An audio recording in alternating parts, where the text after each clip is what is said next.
অসহায় নারী পুরুষ ও শিশু কল্যাণ ফাউন্ডেশনের উদ্যোগে সমন্বয় ও স্বীকৃতি সভা অনুষ্ঠিত হতে আজকের এই সবাই উপস্থিত আছেন অন্যান্য সংগঠনের সাথে শহীদ RM এডুকেশন ফাউন্ডেশন সহ।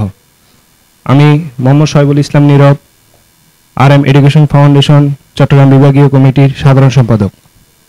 আজকের এই সবাই সকল সংগঠনের সম্মানিত সভাপতি, সেক্রেটারি এবং যারা অংশগ্রহণ করেছেন সম্মানিত সভাপতি সহ সকলকে জানাই আন্তরিক শুভেচ্ছা এবং অভিনন্দন। বিশেষ করে অসহায় নারী পুরুষ ও শিশু কল্যাণ ফাউন্ডেশনের সম্মানিত ওসমান ভাইকেও, এবং সাথে সম্মানিত জানাচ্ছি সকল ফাউন্ডেশনের সকল সদস্যবৃন্দকে আসসালামু আলাইকুম ওয়া রাহমাতুল্লাহি ওয়া বারাকাতুহু।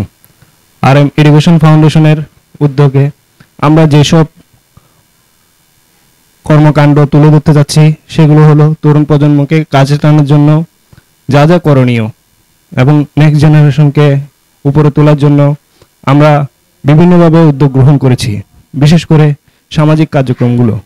তাই আসুন সবাই হাতে হাত রেখে সংগঠনকে এগিয়ে নেওয়ার জন্য সবাই যেন একই সাথে পাশে থাকি, সেই উদ্দেশ্য লক্ষ্য করে আমি আমার বক্তব্য শেষ করছি। আসসালামু আলাইকুম।